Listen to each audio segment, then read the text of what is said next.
A cold November wind howled down the chimney of the old cabin perched on a rocky slope in the Appalachian foothills, like a mourning spirit.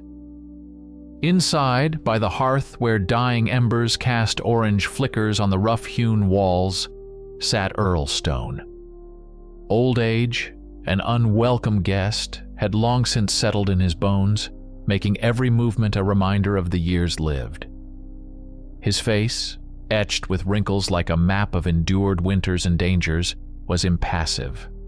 But his eyes, deep-set and faded like an old sky, held a weariness and a knowledge that comes only with decades of survival in the wilderness.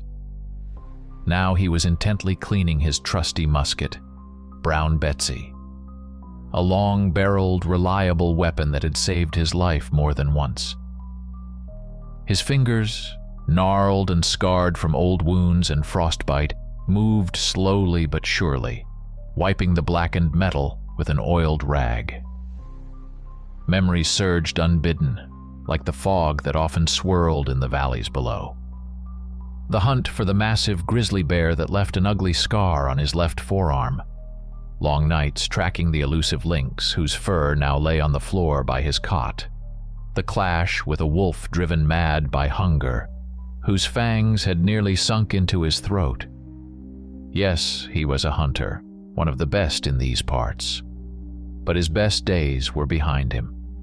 Now, every morning brought an aching pain in his joints, and his breath grew heavy after climbing even a small hill. The feeling that this winter would be his last coiled around his heart like a sticky cold. He imagined peace, silence. No need to constantly be on guard. The warmth of the hearth without thoughts of the dangers outside. But he immediately pushed the thoughts away. Peace was for others, for farmers, for townspeople. But for men like him, old wolves accustomed to the smell of gunpowder and the wild forest, peace often meant only the silence of the grave. A sudden desperate knock on the door tore him from his reverie. The knock was uneven, halting, as if the one knocking could barely stand. Earl slowly set aside his musket, listening. No one came to him without a compelling reason, especially in this weather, as early dusk began to shroud the mountains in a gray haze. He took his heavy axe from the wall, the musket's faithful companion, and went to the door, sliding back the heavy wooden bolt. On the threshold stood a young man barely older than 20. His clothes were dirty and torn, his face pale and gaunt, and his eyes wide with a terror that hadn't faded. He gasped for the frigid air, leaning on the doorframe to keep from falling. Snowflakes melted in his tangled dark hair. "Mr. Stone? Earl Stone?" he rasped, his voice trembling with cold and fear. Earl nodded silently, his eyes studying the stranger. The young man held out a crumpled, wax-sealed letter. From Elder Thorne, from Lost Creek Hollow, urgent. Earl took the letter. The seal was familiar, a rough imprint depicting a crossed pickaxe and rifle, the symbol of their small, lost-in-the-mountains community. He broke the wax and unfolded the thick paper. Elias Thorne's handwriting was uneven, the words jumping, betraying the writer's turmoil. The elder pleaded for help. In Lost Creek Hollow, a village several days' hard journey from here, an unknown beast had appeared. Not a bear, not a wolf, something else, vicious and elusive. It attacked at night, tearing apart livestock and people. 3 were already dead. The residents were in a panic, afraid to leave their homes after sunset. Thorne begged Earl to come, offering generous payment, a sum sufficient for the old hunter to live comfortably through more than one winter. Earl looked up from the letter at the messenger's terrified face. A bad premonition, a familiar sense of danger, stirred in his chest. Lost Creek Hollow had always been a grim, isolated place, subject to dark rumors, and the words, "unknown beast," and the desperation bleeding through every line of Thorne's letter struck an old chord in the hunter's soul. This wasn't just a job offer. It was a call. Perhaps the last challenge to his fading strength. A final chance to do something significant before finally succumbing to old age. Or perhaps fate itself was leading him to some inevitable dark end in that God-forsaken hollow. "Tell Thorn I'll come." Earl's voice was hoarse but firm. He looked at his musket, at his trusty axe. Peace would have to wait. He fed the exhausted young man the remains of some rabbit stew, gave him a place by the fire, then sent him on his way and began his own preparations. His belongings were simple: a supply of powder and shot, a knife, flint and steel, a sack with hardtack and jerky, a warm hide for sleeping under the open sky. He donned his heavy wolfskin coat, checked Brown Betsy's charge, and tucked the axe into his belt. His old bones ached in protest, but the hunter's will was stronger. The journey to Lost Creek Hollow was arduous, just as Earl had foreseen. The trail wound through dense, fog-shrouded forests where the bare branches of trees scratched at the low gray sky like bony fingers. The fog was thick, viscous. It muffled sounds and distorted distances, turning familiar landmarks into ghostly silhouettes. The air was still and heavy, smelling of decaying leaves and damp earth. Earl moved slowly but persistently, his heavy boots sinking into the sodden mud and fallen pine needles. Something was wrong. The forest was silent. There was no bird song, no scurry of squirrels, not even the distant howl of wolves. Tracks on the trail were also scarce, no deer, no boar. It was as if all life had fled these parts, making way for something else, dark and hostile. An atmosphere of isolation and impending doom thickened with every step, enveloping the old hunter more tightly than the surrounding fog. He felt an unseen, heavy gaze upon him, emanating from the very depths of the ancient forest. At the end of the third day's journey, as dusk began to paint the sky in leaden hues, Earl finally saw the first signs of Lost Creek Hollow. The village huddled in a narrow valley, pressed between steep, forested slopes. Normally, at this time, smoke would curl from chimneys, the bark of dogs or the creak of a wagon would be heard, but now the settlement looked dead. Not a single wisp of smoke rose above the roofs. The windows of the houses were tightly shut with heavy wooden shutters like blind eyes, unwilling to see the horror outside. On the single street, which had turned into a muddy mess underfoot, there wasn't a soul. Even the wind seemed to die down here, afraid to break the oppressive silence. A heavy, almost palpable tension hung in the air, a mixture of fear, despair, and hidden hostility. As Earl slowly rode down the street on his old, sturdy horse, he felt eyes upon him. From behind tightly drawn curtains, through cracks in the shutters, unseen eyes watched him. In those gazes, a strange mix could be read. Primal terror of whatever stalked the night, and a faint, almost extinguished spark of hope directed at him, the stranger with the gun. He caught glimpses of pale faces pressed against glass, hastily withdrawn hands, shadows slipping back into dark rooms. This village wasn't just frightened. It was paralyzed by fear like prey caught in a predator's web. The elder's house, Elias Thorne's, stood in the center of the village, the sturdiest and largest structure, 2 stories high, built of thick logs. But even it looked deserted, were it not for a faint light flickering in one of the downstairs windows.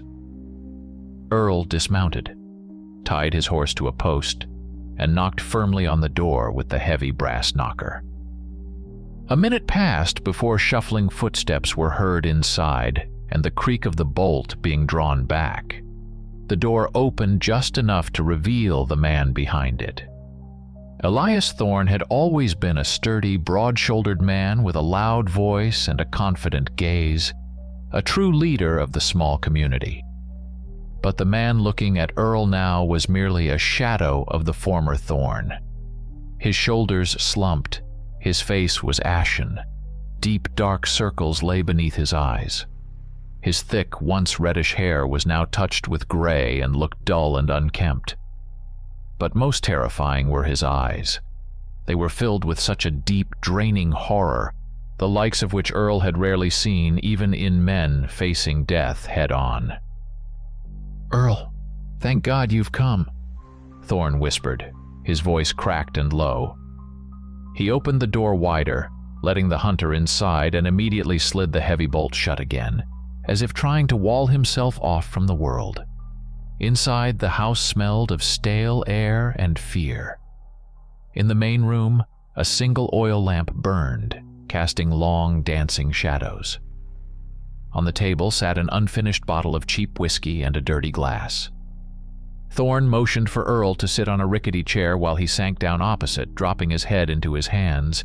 "It's hell, Earl." "Pure hell," he began, his voice breaking. He told of the attacks. It all started about 3 weeks ago. First, livestock disappeared. Sheep, goats, even a cow. Only bloody remains were found, and signs of a monstrous struggle. The villagers thought it was a rogue bear or a wolf pack, unusually bold. But then it came for the people.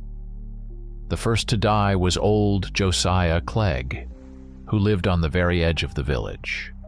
He was found in the morning near the splintered door of his cabin, or rather, what was left of him. Thorn swallowed hard, his face contorting. "I've never seen anything like it. Like he was torn apart. Bones broken, flesh in shreds." Then there was Martha Higgins, a widow who lived by the creek. Her screams were heard throughout the village, but no one dared go out until dawn. She was found in her own home amidst shattered furniture. The third victim was young Tom Buckley, a strong lad who tried to defend his barn. His body was discovered right at the village entrance. Thorn spoke of the beast's incredible strength and savagery, of the panic gripping the village, of how people barricaded themselves in their homes at sunset, flinching at every noise. He called it a curse, God's punishment, but said nothing about a possible cause, only fear, primal, all-consuming fear. Earl listened silently, his face impassive. Only his eyes carefully studied the elder. He asked few but precise questions. When did the attack start? Where exactly? Were there witnesses who saw the beast? What did the tracks look like?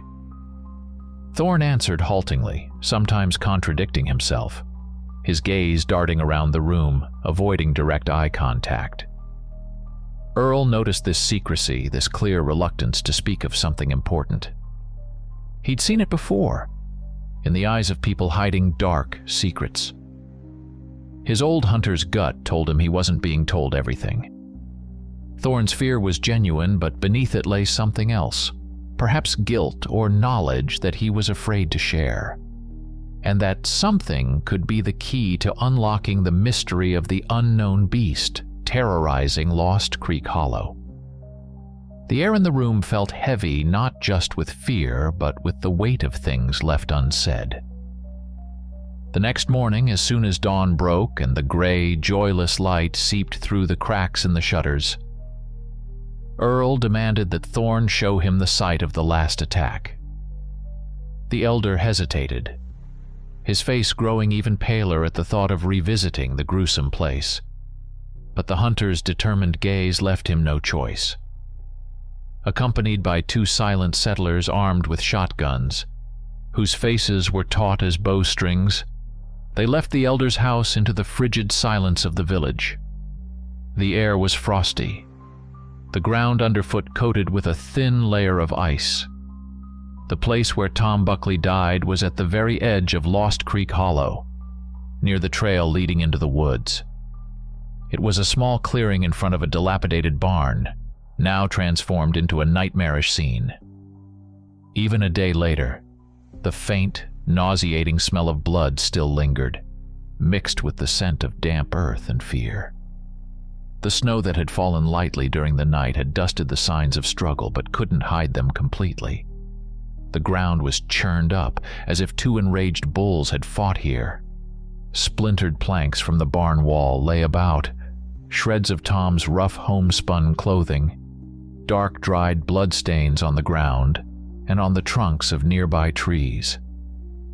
The scene was horrific, speaking of a short but furious and unequal struggle. While Thorn and his companions stood back, shifting nervously from foot to foot and casting frightened glances towards the dark woods, Earl knelt on one knee, carefully examining the ground. His experienced eye immediately picked out what he needed: the beast's tracks. They were huge, much larger than the tracks of the biggest bear he had ever seen. Deep prints of paws with long, sharp claws pressed into the frozen mud with incredible force, testifying to the creature's immense weight and power. But there was something wrong, unsettling about these tracks. The placement of the prints, the length of the stride. They didn't quite resemble those of a four-legged predator. There was something subtly humanoid, yet distorted about them, as if the creature moved on two legs, but hunched low to the ground, using its front limbs for balance or attack. Earl slowly followed the line of tracks, noting the depth, the distance between them, the direction. The beast had come from the forest, moving purposefully towards the barn. There was no sign it had simply stumbled upon its victim by chance. It knew where it was going. It had hunted Tom Buckley. The signs of struggle led from the barn to the edge of the woods where the body had been found. Earl stopped, his gaze catching on something dark, snagged on a twig of a low hawthorn bush. He carefully removed his find. It was a tuft of coarse blue-black fur, stiff and dense to the touch. The fur was strange, unlike that of a bear, a wolf, or any other beast known to Earl. It gave off a faint, unpleasant, musky odor that tickled the back of the throat. He straightened up, examining the tuft of fur on his palm. The conclusions formed a grim picture. This was definitely not a bear or a wolf. A bear would have left different tracks, and the attacks were too targeted, too savage even for an enraged grizzly. Wolves hunt in packs, and their tracks would also look different. The creature that left these prints and this fur was something else. Something strong, fast, and possessing a sinister, almost human intelligence. It chose its victims. It knew the village. Earl looked again at the tracks leading from the forest to the barn, and then at the trail of bloodstains ending where Tom was found. The attack had occurred right at the victim's home, just like in the previous cases, according to Thorne's account. The beast wasn't just roaming the area looking for prey. It came for specific people. Why? What connected the dead? An old hermit, a widow, a young man. At first glance, nothing in common. But Earl sensed there was a connection. And this connection, like the identity of the beast itself, was part of the secret the people of Lost Creek Hollow were so desperately trying to hide. A cold wind swept across the clearing, rustling the bare branches and carrying from the forest a sense of ancient, lurking menace. Earl pulled his coat tighter. His hand involuntarily rested on the stock of Brown Betsy. The hunt had begun. But he didn't yet know who was the hunter and who was the prey. Returning to the village, Earl decided to change tactics. Direct questions to the terrified Thorne had yielded nothing. He needed to listen to what the ordinary folk were saying when they thought they weren't being heard. Towards evening, he headed to the village's only tavern, a grim establishment reeking of sour ale and tobacco called the Mountain Haven. Inside, it wasn't crowded, Just a few men sat at rough-hewn tables, sipping ale from clay mugs. Their faces were sullen, conversations held in low tones, frequently punctuated by tense silence. At Earl's appearance, all talk ceased, and wary eyes turned towards him. Earl gave a silent nod to the room, went to the bar, and ordered a mug of ale. He sat at an empty table in the corner, drawing no attention to himself, and listened.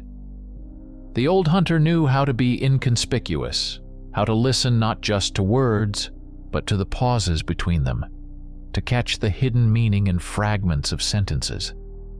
At first, the settlers spoke of the weather, the poor harvest, their fear of the beast, repeating common phrases about God's punishment and the curse. But gradually, seeing that the stranger showed little interest in them and was simply warming himself by the fire, they relaxed a bit and the talk became more candid. Earl caught a low whisper from the next table. Two men, clearly miners or loggers judging by their calloused hands and clothes, were talking about something in hushed tones, constantly glancing around. Shouldn't have gone there, I told him. But who knew? Luck just fell into our laps. Now comes the reckoning. It all started after that, after they found, in the canyon, the old place. Earl strained his ears. Canyon? A find? Luck? These words clearly stood out from the general talk about the beast. He noticed one of the whisperers nervously fidgeting with something in his coat pocket. Later, as Earl was about to leave, an elderly woman with tear-filled eyes, who worked at the tavern, approached him. Recognizing him as the hunter Thorn had summoned, she whispered in a trembling voice, "Save us, good sir. It's punishment. For our greed. For what we disturbed." She cut herself off, looking around fearfully, and hurried away, wiping tears on her apron. Greed? Disturbed? Earl's suspicions grew stronger by the minute. He decided to act more decisively. He needed to examine the body of the latest victim, Tom Buckley, before he was buried. He headed back to Thorne's house. The elder resisted for a long time, muttering about disrespect for the dead and how it wouldn't help. But Earl was insistent. "If I'm to hunt this beast, I need to know everything about it," he said firmly. Finally, Thorne gave in and led him to the cold shed behind the house, where the young man's body lay on rough planks, covered with coarse burlap. The sight was horrific, confirming Thorne's words about the attacker's incredible strength and savagery. The body was terribly mutilated, bones shattered in many places, deep tearing wounds covered his chest and neck. Earl carefully examined the wounds, inflicted by long, sharp claws, and possibly fangs of incredible power. He noted that the bite marks weren't like those of a bear or wolf. Something was different about the shape of the jaws that had left these marks. He was about to leave when his gaze fell on the dead man's right hand. Tom's fist was tightly clenched, his fingers white even in death, as if he had tried to hold on to something important until his last breath. With difficulty, Earl managed to pry open the dead fingers. In the young man's palm lay a small, dully gleaming gold coin. It was old, worn, but clearly gold. On one side was a strange symbol unfamiliar to Earl, a spiral with 3 rays emanating from the center. He carefully took the coin. It felt cold to the touch and gave off a faint sense of age and wrongness. Now it all fell into place. The whispers in the tavern about a find in the canyon and luck, the woman's words about greed, and now this strange gold coin in the dead man's hand. The picture was becoming clear.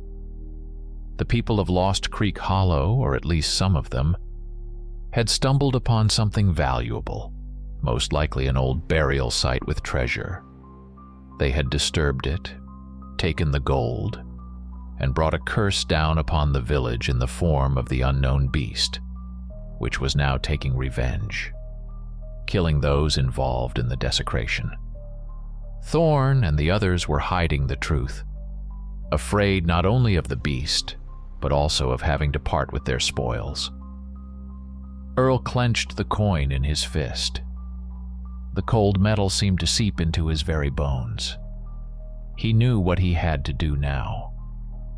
With a heavy premonition and the cold coin in his pocket, Earl returned to the elder's house. Thorn sat where Earl had left him, at the table, staring blankly at the empty bottle.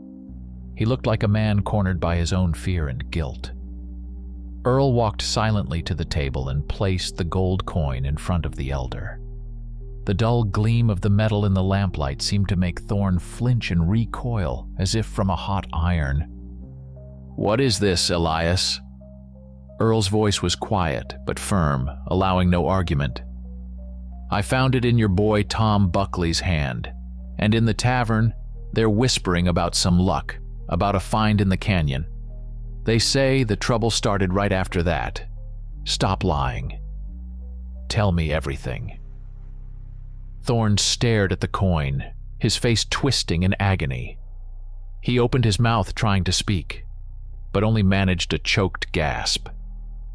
Several minutes of oppressive silence dragged on, broken only by the crackling of wood in the hearth and the elder's heavy breathing. Earl kept his eyes fixed on him, his silent pressure more potent than any threat. Finally, Thorn broke. He covered his face with his hands, his shoulders shaking with silent sobs. Yes, there was a find," he rasped through tears. "A few weeks ago, 5 of our boys, Tom Buckley was among them, were hunting in the far canyon, the Forgotten Canyon. That place has always been considered bad luck. We didn't go there, but they were chasing a deer and stumbled upon it." He looked up at Earl, his eyes full of tears and despair. "A tomb. An ancient one in the rock face. Not Indian, no. Something else much older. The entrance was blocked with stones, but they were young, reckless, and greedy." Thorn told how the boys, seeing strange symbols on the stones near the entrance, suspected something valuable might be inside. They returned at night with pickaxes and crowbars, broke open the entrance, and went inside. There they found not only bones but gold, coins, jewelry, strange artifacts with the same symbols as on the coin. They divided the spoils among themselves, swearing to keep silent. Thorn himself found out later, when the attacks on livestock began, and one of the participants, half mad with fear, confessed to him. But it was too late. Greed had taken hold, and no one wanted to return what they'd found. They hoped it was just a coincidence, that the beast was an ordinary predator. But then the death started, and the first to die were those who had taken part in desecrating the tomb. "You have to show me this place," Earl demanded, when Thorn fell silent, drained by his confession. The elder refused at first, insisting it was dangerous, that evil resided there. But the hunter's resolve was unshakable. "If we want to stop the beast, we have to understand what we've woken up," Earl said.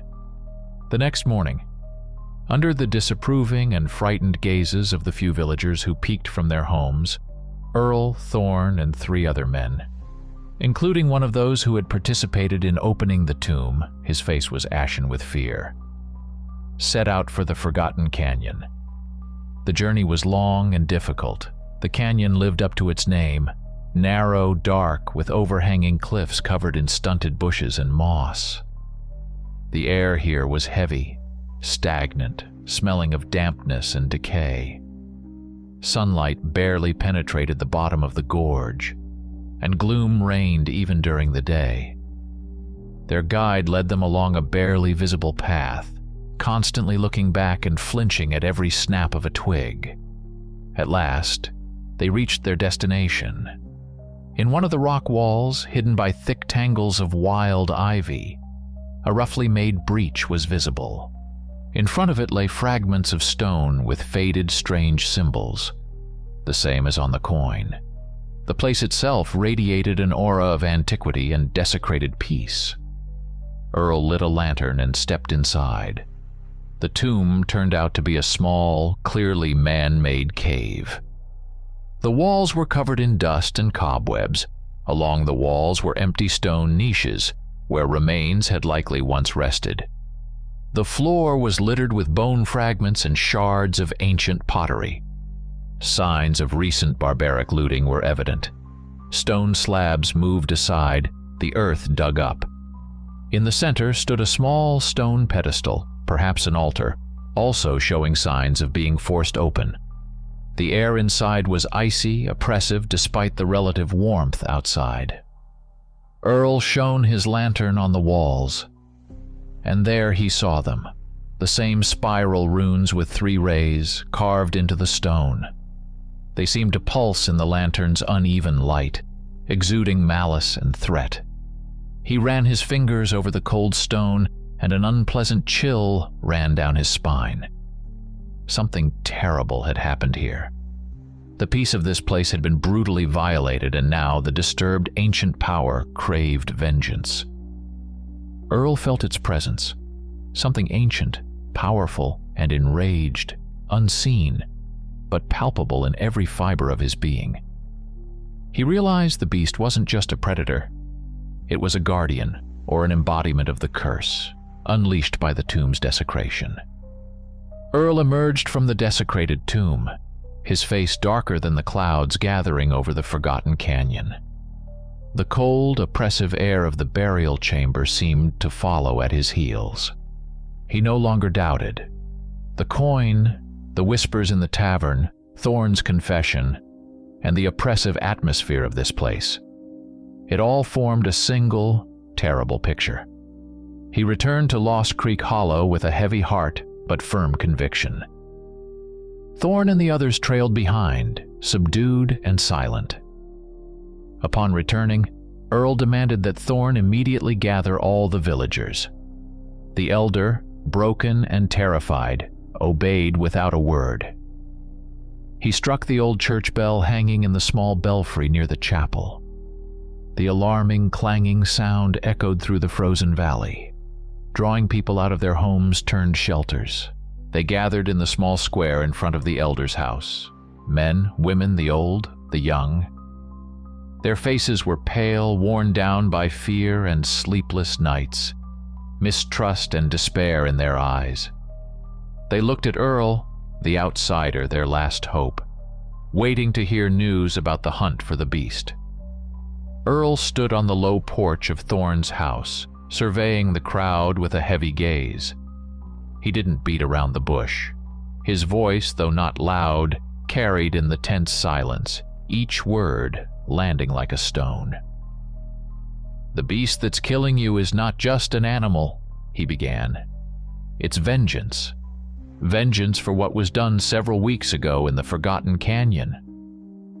A frightened murmur went through the crowd. People began looking at each other. "Some of you found an ancient tomb. You broke in, desecrated the peace of the dead, and stole what was kept there." He held up his hand, showing the gold coin with the strange symbol. "This is one of the things taken from there. I found it on Tom Buckley.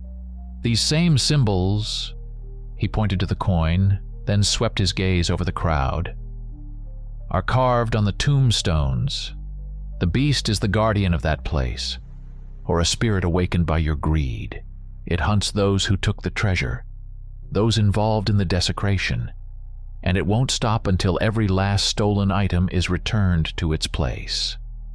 For a moment, a deafening silence fell. Then chaos erupted in the crowd. Fear of the beast battled with newly awakened greed and guilt.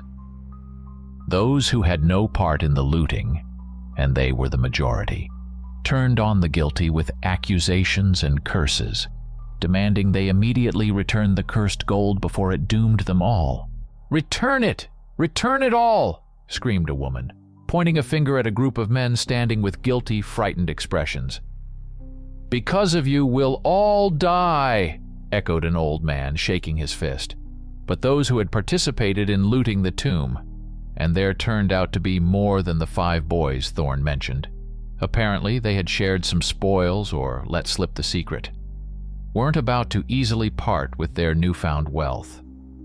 The fear of death battled the allure of gold within them, and for now, greed was winning. "It's a lie! The old man just wants our gold for himself," shouted one of them, a red-faced man with shifty eyes. "We found it! It's rightfully ours!" Another backed him up. "Gold is gold, and we'll kill the beast ourselves. We don't need this outsider." "He's right, we can handle it ourselves." Several other voices chimed in.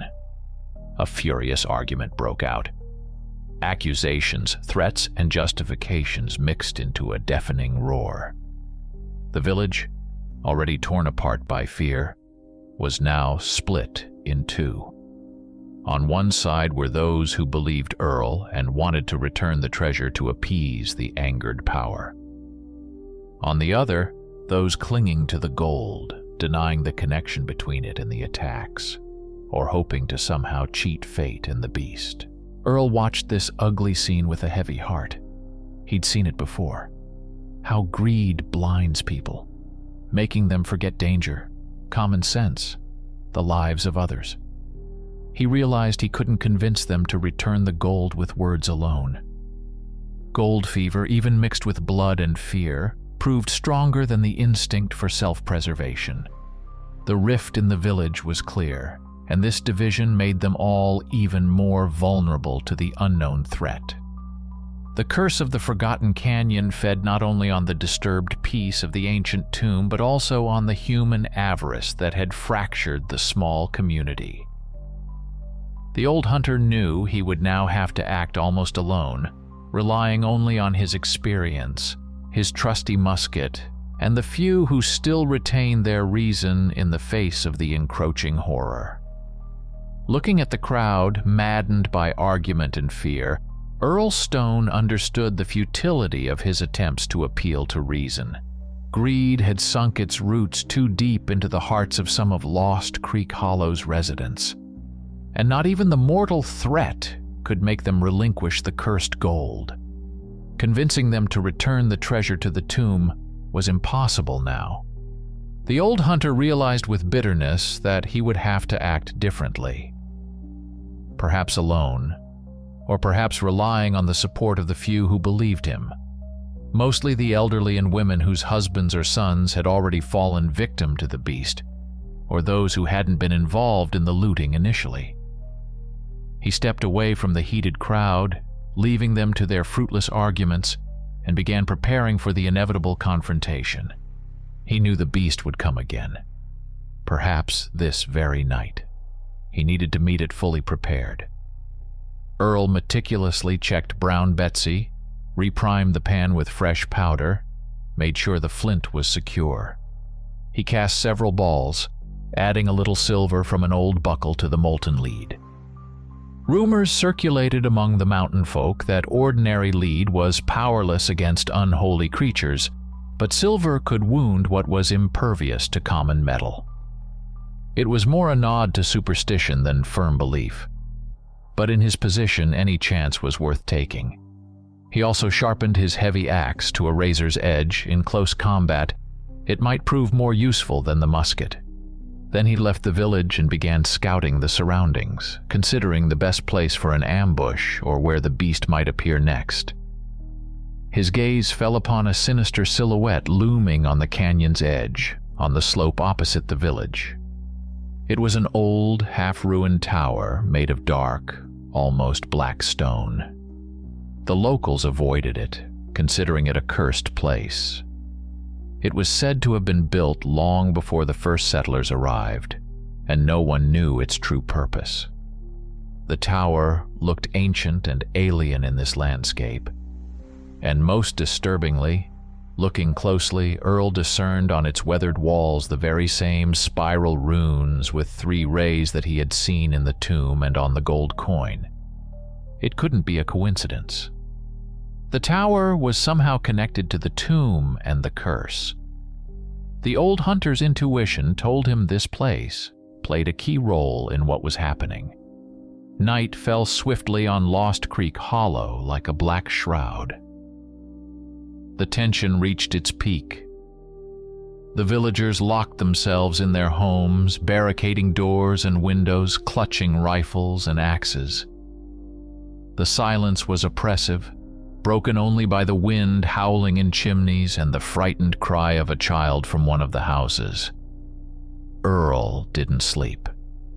He sat by a window in Thorn's house, peering into the darkness, his musket resting across his knees. Suddenly, a blood-curdling scream tore through the silence. But it didn't come from the outskirts, not from the woods, like before. The scream came from the very center of the village, very close by. Other cries followed, filled with terror and pain, the sound of splintering wood, and then a low, guttural snarl that chilled the blood. The beast had attacked again. This time it acted with incredible audacity, penetrating the very heart of the settlement. Earl grabbed his musket and rushed outside. Several other men, including Thorn, also ran from their houses, drawn by the commotion. They saw a horrifying scene in the uncertain moonlight filtering through ragged clouds. A huge, dark creature, half again as tall as a man, was breaking into a house opposite the elders. The door was already smashed to splinters. This was Earl's first face-to-face encounter with the creature. It was monstrous. Covered in thick, blue-black fur, it stood on powerful hind legs, but its build was strangely distorted, combining the features of a huge wolf and a human. Long forelimbs ended in fearsome claws, capable of tearing wood and flesh. The head was lupine, with an elongated muzzle full of sharp fangs, but the eyes burned with a malevolent, almost human intelligence and insatiable fury. It was a werewolf from the darkest legends, but more terrifying, more real. "Fire!" yelled Thorn, raising his shotgun. Several shots thundered in the night. Balls struck the creature's massive body. It roared, a sound full of pain and rage, and staggered back. But the wounds seemed to cause no serious harm. A few drops of dark blood spattered on the ground. Earl aimed more carefully and pulled the trigger. His silver ball struck the monster in the shoulder. The werewolf howled more sharply, clutching at the wound, from which black smoke billowed, as if the silver burned its unholy flesh. The wound didn't close as quickly as those from ordinary balls. The old man realized silver really worked, but the creature was incredibly fast and strong. Before the hunters could reload, it leaped sideways with tremendous speed, dodging further shots, and lunged towards the nearest house, Elias Thorne's. With a deafening crash, it smashed through the flimsy door. From inside came a desperate man's cry, followed by a short, gurgling sound. Thorn, with a scream of horror, rushed towards his house. Earl and the others followed, but it was too late. On the threshold of his own home, in a pool of blood, lay his only son, a young man of about 17. His body was horribly mangled, his chest torn open by claws. He had apparently tried to defend the house or his family inside, but stood no chance against the monster. The werewolf, wounded and enraged, but having seemingly achieved its goal, had already vanished into the darkness, leaping over a fence and dissolving into the night woods. Its furious howl echoed in the mountains for a long time. Thorn collapsed to his knees beside his son's body, his cry of despair and grief more terrible than the monster's howl. Tragedy had struck the very heart of the village, the very heart of its elder. The beast had shown that no one was safe, and that its vengeance knew no bounds. The death of his only son was the final straw that broke Elias Thorne. Grief, mixed with horror and guilt over his own indecisiveness and silence, crushed him completely. He no longer thought about the gold, about the consequences, about the opinions of others. Despair and a thirst for vengeance, or at least an end to this nightmare at any cost, froze in his eyes. That same night, standing over the body of his savaged child, Thorne gave the order. His voice, hoarse from tears and shouting, allowed no argument. "Gather it all. Every last coin, every last cursed trinket. Immediately," he snarled, addressing those villagers still clinging to the loot. "Bring it all here. If we don't return this evil to its place, it will kill us all, one by one." This time there were no objections. The horror of the latest attack, striking the village center, and the sight of the grief-stricken elder were more persuasive than any argument. The people, terrified to death, finally realized that no amount of gold was worth their lives or the lives of their loved ones. One by one, with bowed heads and trembling hands, they began bringing their shares of the cursed treasure to the elder's house. Coins, bracelets, strange amulets, necklaces, all were dumped into an old wooden chest dragged from Thorne's storage. The gleam of the gold in the dim lamplight now seemed sinister and repulsive, as if the metal were soaked in blood and suffering.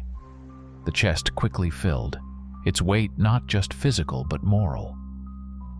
Now the question arose. What next? Simply return the treasure to the tomb? But who would dare go there knowing the beast might be waiting? And would that even stop it? Earl Stone, watching the gold being gathered with grim determination, proposed a different plan.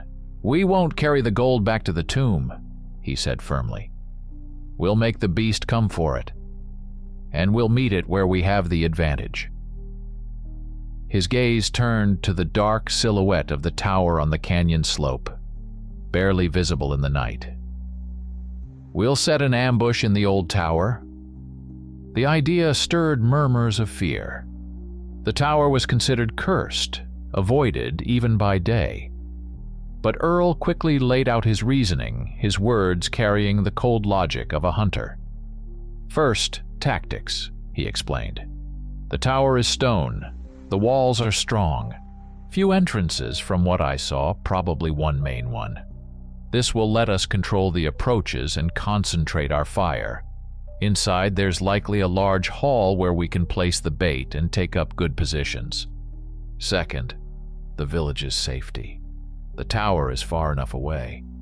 If the fight drags on, it won't spill over onto your families.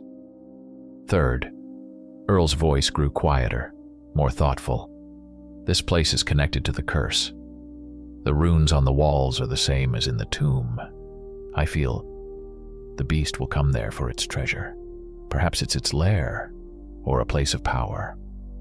The plan was risky, but it offered a chance not just to fight back, but to destroy the monster once and for all. Thorne, with nothing left to lose but his own life, agreed first. A few other men followed his lead. The most desperate, those who had lost loved ones, or those whose consciences were burdened by their part in the looting, and now sought to atone for their guilt. There weren't many, no more than 6 men, including Earl and Thorne, but they were all armed and filled with grim determination. Under cover of darkness, moving as quietly as possible, the small group left the village.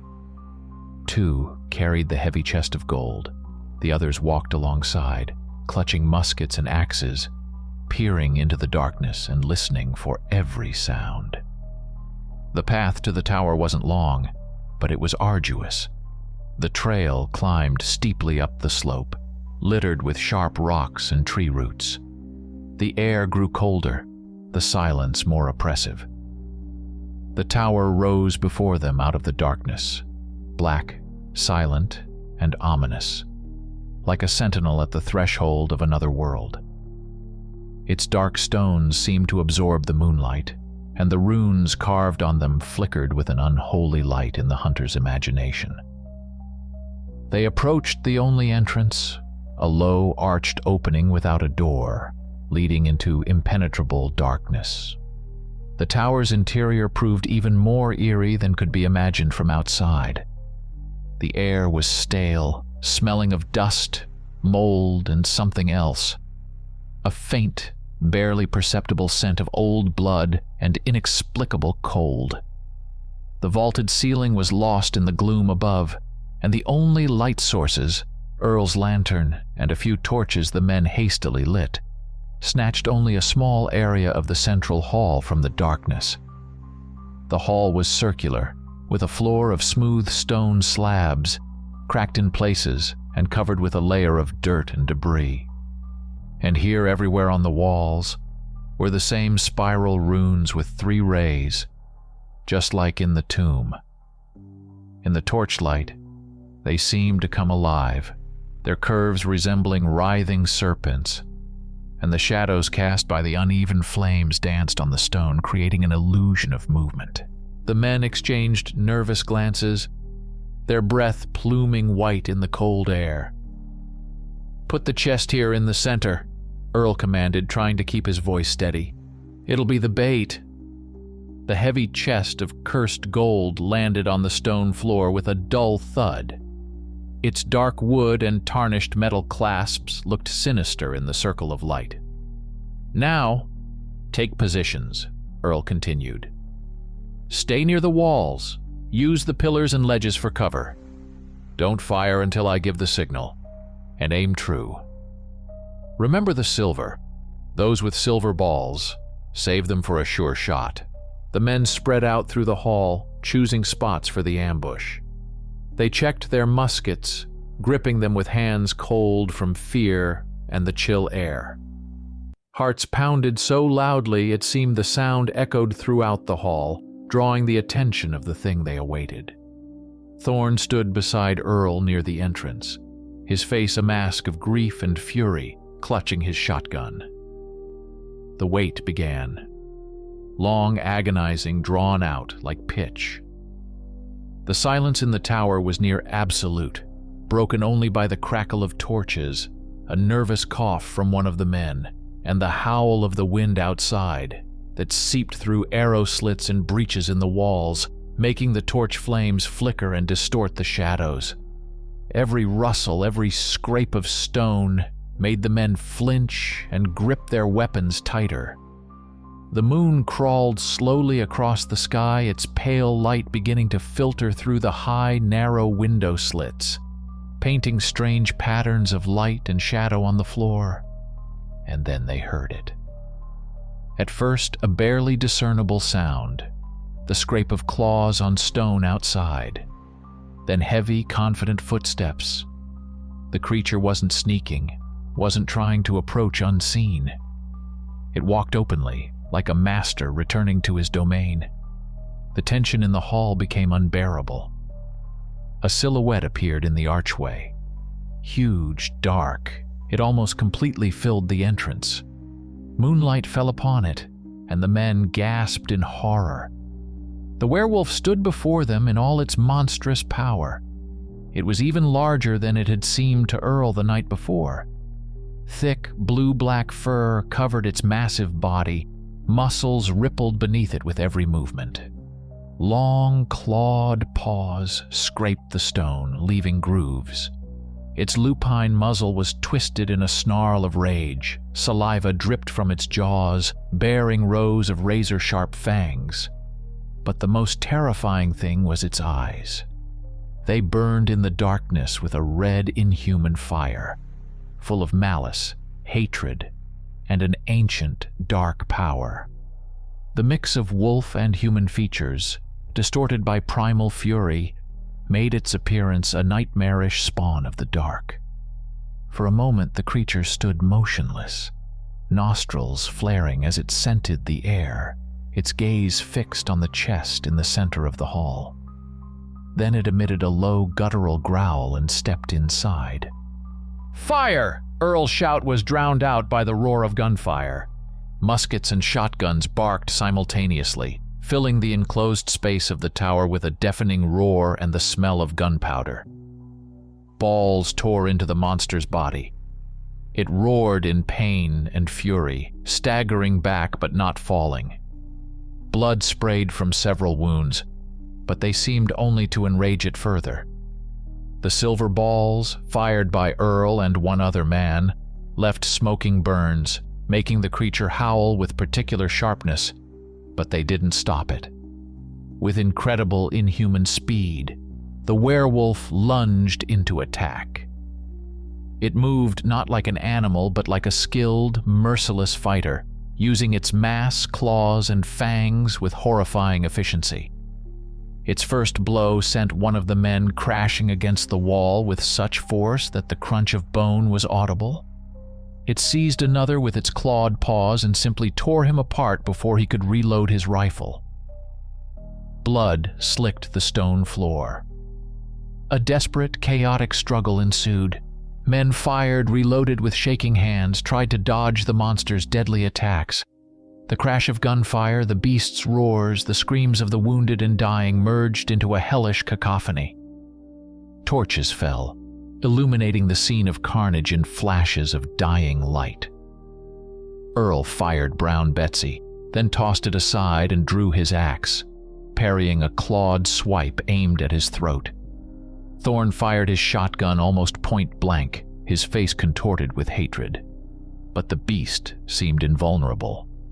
Ordinary balls did little harm, wounds closing before their eyes. Silver wounded it, caused it pain but couldn't kill it. It was the embodiment of an ancient, implacable force, awakened by human greed. And it was furious. In the chaos of the desperate battle, fighting with his last reserves of strength and barely dodging the werewolf's lethal claws and fangs, Earl Stone noticed something strange, bone-chilling.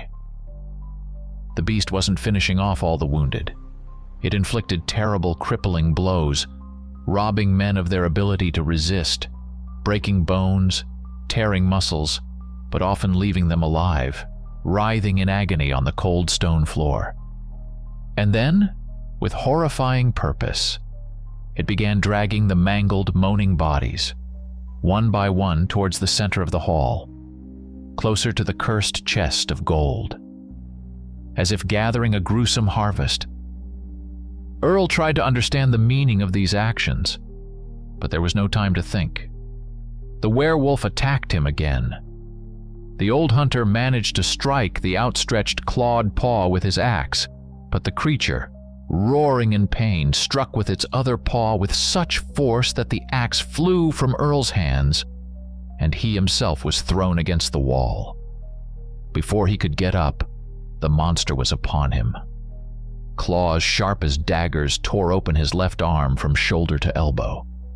The pain was searing, unbearable. Blood gushed, soaking the sleeve of his coat. The world went dark for a moment. The last thing he felt was being roughly seized and flung towards the center of the hall, where several other wounded men already lay, including Elias Thorne, who was unconscious but still breathing. Earl lay on the cold stone, fighting the encroaching darkness. He saw the werewolf drag the last resisting man, breaking his legs, and throw him into the circle with the others. Now, all of them, the few who had survived the fight but were grievously wounded, lay around the chest of gold like sacrifices prepared for some ritual. And then something unimaginable happened. As soon as the last wounded man was in the circle, the runes carved into the stone floor beneath them suddenly flared with a dim, sickly green light. The light didn't come from the torches. It emanated from the stone itself, pulsing in time with some ancient, malevolent rhythm. Muskets and shotguns barked simultaneously, filling the enclosed space of the tower with a deafening roar and the smell of gunpowder. Balls tore into the monster's body. It roared in pain and fury, staggering back but not falling. Blood sprayed from several wounds, but they seemed only to enrage it further. The silver balls, fired by Earl and one other man, left smoking burns, making the creature howl with particular sharpness, but they didn't stop it. With incredible inhuman speed, the werewolf lunged into attack. It moved not like an animal but like a skilled, merciless fighter, using its mass, claws, and fangs with horrifying efficiency. Its first blow sent one of the men crashing against the wall with such force that the crunch of bone was audible. It seized another with its clawed paws and simply tore him apart before he could reload his rifle. Blood slicked the stone floor. A desperate, chaotic struggle ensued. Men fired, reloaded with shaking hands, tried to dodge the monster's deadly attacks. The crash of gunfire, the beast's roars, the screams of the wounded and dying merged into a hellish cacophony. Torches fell, illuminating the scene of carnage in flashes of dying light. Earl fired Brown Betsy, then tossed it aside and drew his axe, parrying a clawed swipe aimed at his throat. Thorne fired his shotgun almost point blank, his face contorted with hatred. But the beast seemed invulnerable. Ordinary balls did little harm, wounds closing before their eyes. Silver wounded it, caused it pain but couldn't kill it. It was the embodiment of an ancient, implacable force, awakened by human greed. And it was furious. In the chaos of the desperate battle, fighting with his last reserves of strength and barely dodging the werewolf's lethal claws and fangs, Earl Stone noticed something strange, bone-chilling. The beast wasn't finishing off all the wounded. It inflicted terrible, crippling blows, robbing men of their ability to resist, breaking bones, tearing muscles, but often leaving them alive, writhing in agony on the cold stone floor. And then, with horrifying purpose, it began dragging the mangled, moaning bodies, one by one towards the center of the hall, closer to the cursed chest of gold.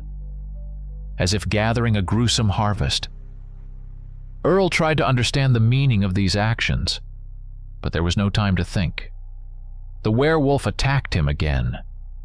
The old hunter managed to strike the outstretched clawed paw with his axe, but the creature, roaring in pain, struck with its other paw with such force that the axe flew from Earl's hands, and he himself was thrown against the wall. Before he could get up, the monster was upon him.